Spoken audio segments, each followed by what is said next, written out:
If you're tired of your bass tone, this is the video for you. There's a new plugin company in town. It's called Aurora DSP.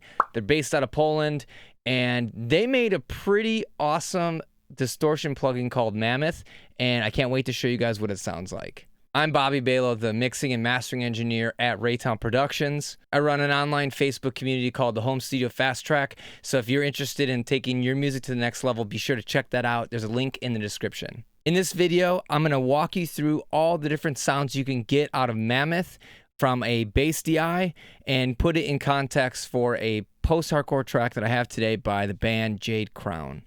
So let me give you a little sample of this track.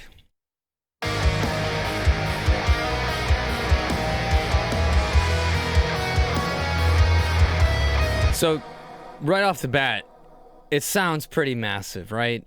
If we take out the bass, you won't believe how big the bass is sitting in this mix. Check this out.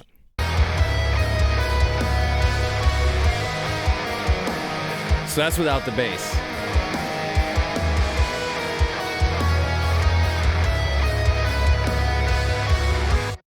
Here's the bass tone that I dialed in for this particular track. Sounds pretty awesome. This is actually a MIDI bass. This is the Loki Bass Guitar VSTi. We're just running it with MIDI notes and the DI. So I'm literally just using the raw DI. I have clank on and it's humanized a little bit, and that's it. I mean, it's just the raw DI running into Mammoth. And then I just have some compressors and a little bit of sculpting for making it fit in the mix, and that's it. Let me talk about this plugin because this thing is awesome. Let's start from a clean slate though. It's kind of quiet. I'm just gonna turn it up. Without it. Don't let that fool you because this thing is pretty remarkable. Okay, so I just want to show you all the different features we have. There are 3 different distortion types. There's this red channel, there's this purple channel, and then there's this blue channel. Let's hear what they sound like.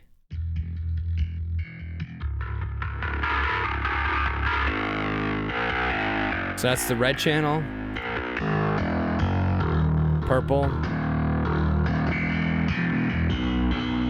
and this blue channel.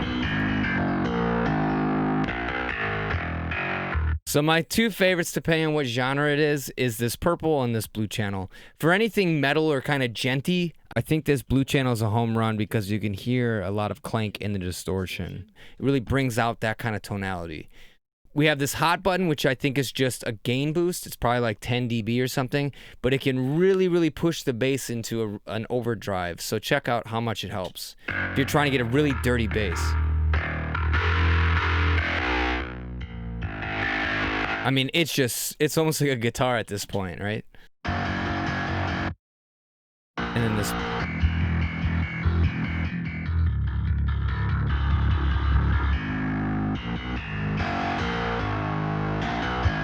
We have an EQ section. So this is simple as it can possibly be, low, mid, high.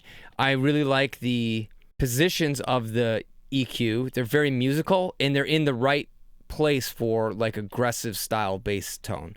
So let me just play something and then show you what it sounds like.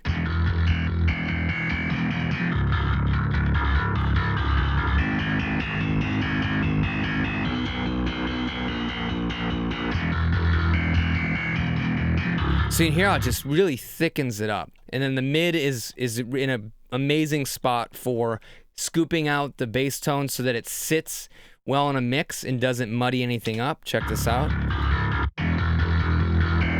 So that's all the stuff you normally get rid of.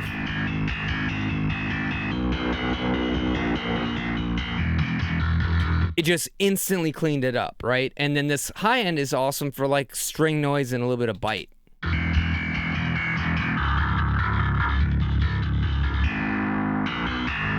It also kind of brings out the character of the drive, which is pretty awesome. So we have 2 other additional features we can put on. It's this melt and brute. Let's see what those sound like.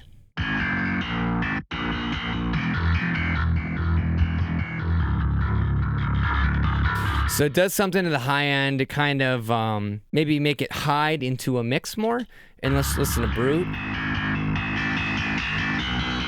And this to me kind of sounds like it's pushing some of this EQ into the distortion. It's kind of bringing out a lot of rich harmonics in the high frequency range. So if you need a bass to cut, I think if you hit that button, your problem is solved, like immediately. it's pretty brutal. Now we have an impulse loader, which is amazing. So we have 3 different impulses from a 610 cab, a 412, and an 810. We can listen to those. Let's go back. This has a really nice balance to it. This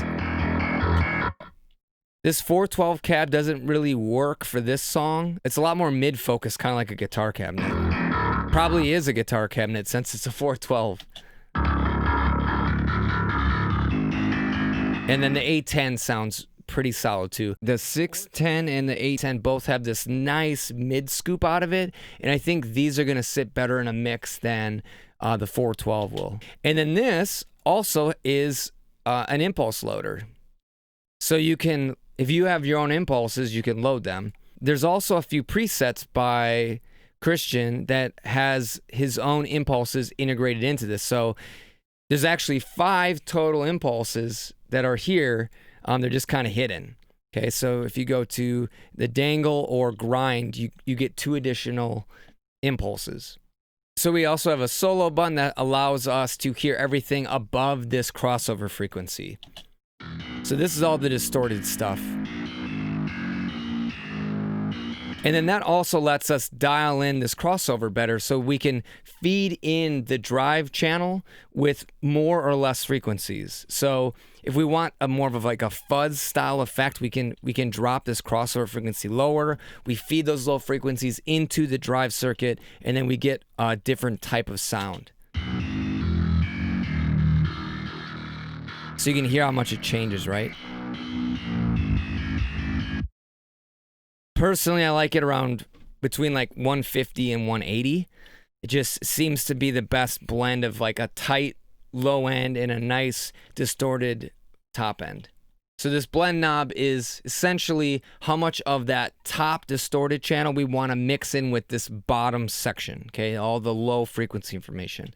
If we put it to 0, we're not blending any of that drive circuit in. We're just getting all this stuff from down here. So you can hear it's everything below 180.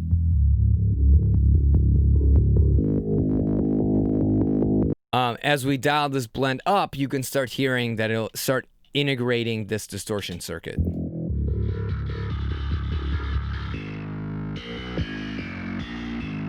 Put this back to around that.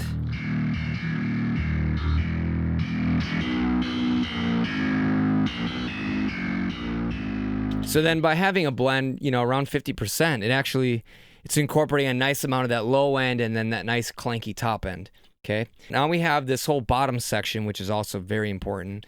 The bass does exactly what it says it is. It adds bass information. And so let's take a listen to that. Like, that is massive. If your mix is really thin, this is the knob. Cool. We also have a solo button down here so we can solo just the low end. And then we have a growl, which I think is some sort of overdrive for the subharmonic frequency. So all these below this crossover. So it's adding a lot of higher order harmonics. For metal and different styles of aggressive music, this might not be the best option, because then you're going to start muddying up your mix. But I think a little bit is a nice touch. If that wasn't enough things to have on a single bass plugin, we also have this slam feature, which is, I think, a limiter or a compressor. Basically, it just really slams down on the bass. Let's take a listen.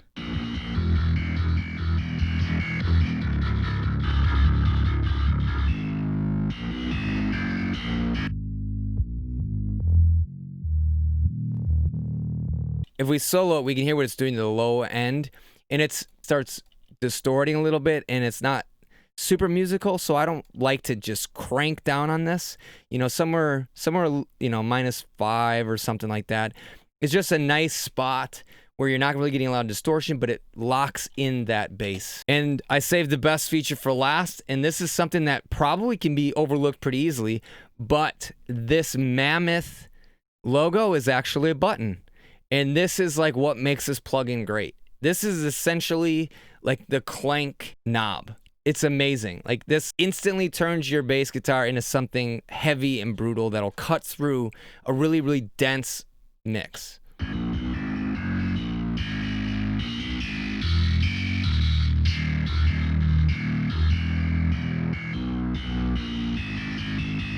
Like, that thing, this knob is amazing. And there you have it. That's the basic overview of this plugin. Super functional.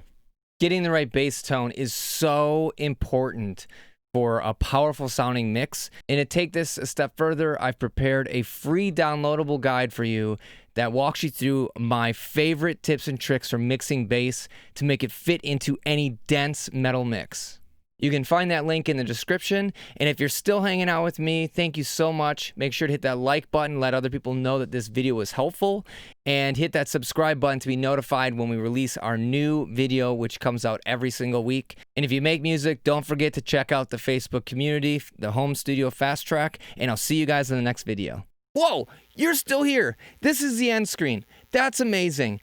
You should definitely check out the 2 links I have right here. One of them is to my buddy's channel. It's James Z Productions, and he compares Mammoth to Aurora DSP's Parallax. And then here's another awesome video I think you're gonna love. So check those out. All right, that's it for me. See you later.